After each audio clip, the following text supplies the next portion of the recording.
समुद्र मंथन और नीलकंठ कथा। मित्रों, सनातन धर्म में भगवान शिव को संहारक, पालनकर्ता और दयालु देवता के रूप में पूजा जाता है। उनकी अनेक लीलाओं में से समुद्र मंथन और नीलकंठ की कथा विशेष महत्व रखती है। यह कथा हमें न केवल शिव जी की महानता का बोध कराती है, बल्कि यह भी सिखाती है कि त्याग, बलिदान और धैर्य से कैसे सृष्टि की रक्षा की जाती है। समुद्र मंथन की जगह, मित्रों, प्राचीन काल में सागर मंथन की कथा देवताओं और असुरों के बीच हुए संघर्ष से जुड़ी हुई है। एक समय की बात है, इंद्र ने जब देवताओं और असुरों के बीच लगातार युद्ध हो रहे थे। असुर अत्यधिक शक्तिशाली हो गए थे, जिससे देवताओं की शक्ति क्षीण हो गई थी। इस स्थिति में देवता भगवान विष्णु के पास गए और उनसे सहायता मांगी। भगवान विष्णु ने देवताओं को बताया कि यदि वे समुद्र मंथन करें तो अमृत की प्राप्ति हो सकती है, जिससे वे अमर हो जाएंगे और असुरों पर विजय पा सकेंगे। लेकिन समुद्र मंथन इतना आसान नहीं था, क्योंकि इसके लिए उन्हें असुरों का सहयोग भी चाहिए था। देवताओं ने असुरों को यह कहकर मंथन के लिए तैयार किया कि अमृत मिलने पर उसे समान रूप से बांटा जाएगा। असुर इस प्रस्ताव से सहमत हो गए और समुद्र मंथन की तैयारियां शुरू हुई। मंथन की प्रक्रिया, मित्रों, समुद्र मंथन के लिए मंदराचल पर्वत को मथनी और वासुकी नाग को रस्सी बनाया गया। देवता और असुर दोनों ने इसे पकड़कर मंथन करना शुरू किया। भगवान विष्णु ने कच्छप, एक कछुए का पुण्य का रूप धारण कर पर्वत को अपने पीठ पर संभाला, ताकि वह समुद्र में डूबे नहीं। जैसे ही मंथन प्रारंभ हुआ, समुद्र से कई अद्भुत चीजें निकलीं। उषा कामधेनु गाय जो सभी इच्छाओं को पूर्ण करने वाली थी, उच्चैश्रवा घोड़ा जो स्वर्ग के राजा इंद्र को मिला, ऐरावत हाथी जिसे इंद्रदेव ने लिया, कौस्तुभ मणि जिसे भगवान विष्णु ने धारण किया, परिजात वृक्ष जो स्वर्ग लोक की शोभा बढ़ाने लगा, अप्सराएं जो स्वर्ग में चली गईं, लक्ष्मी देवी जो भगवान विष्णु की अर्धांगिनी बनी, वरुण, सोमरस और धन्वंतरी वैद्य उचित पहैथ्य जो अमृत कलश लेकर प्रकट हुए।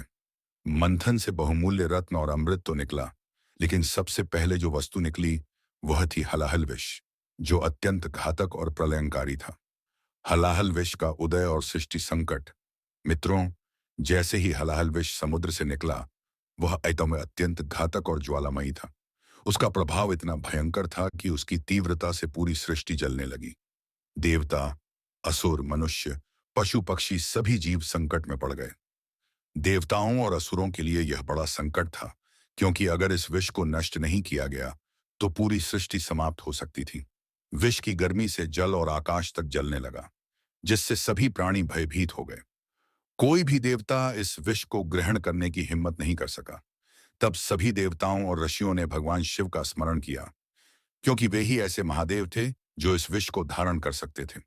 भगवान शिव का विषपान और नीलकंठ बनना।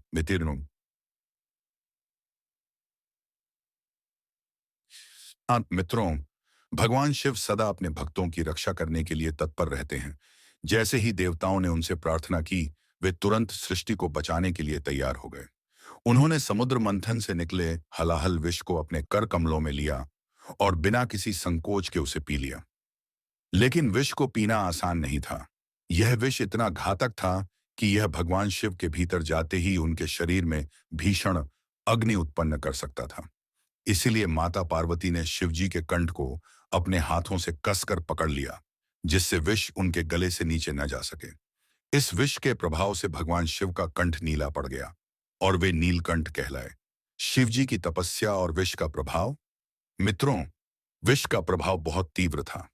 भगवान शिव की तपस्या करने से ही इसका प्रभाव शांत हो सकता था। इसीलिए उन्होंने कैलाश पर्वत पर बैठकर गहन ध्यान लगाया। सभी देवताओं ने मिलकर गंगा जल और चंद्रमा से शिव जी को शीतलता प्रदान की। गंगा जी ने उनकी जटाओं में वास करके विष के प्रभाव को कम किया। चंद्रदेव ने अपने शीतल प्रकाश से विष की ज्वाला को शांत किया।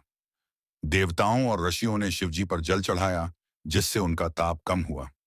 इस प्रकार भगवान शिव ने न केवल अपनी शक्ति का प्रदर्शन किया, बल्कि यह भी सिद्ध किया कि वे त्याग और करुणा के साकार रूप हैं।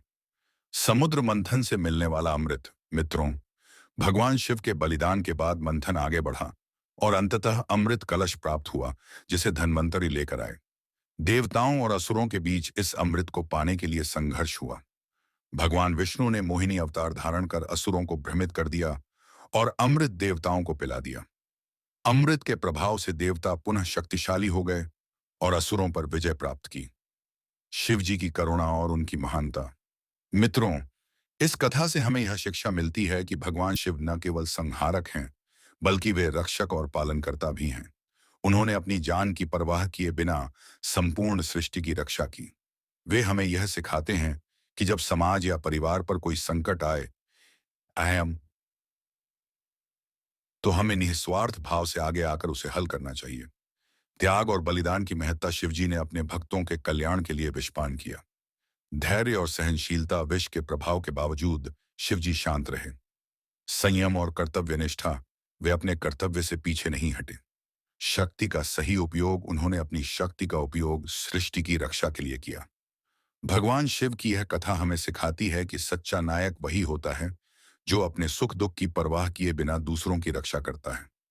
शिवजी का नीलकंठ रूप इस बात का प्रतीक है कि हर कष्ट को सहन करके भी हमें अपने धर्म और कर्तव्य का पालन करना चाहिए।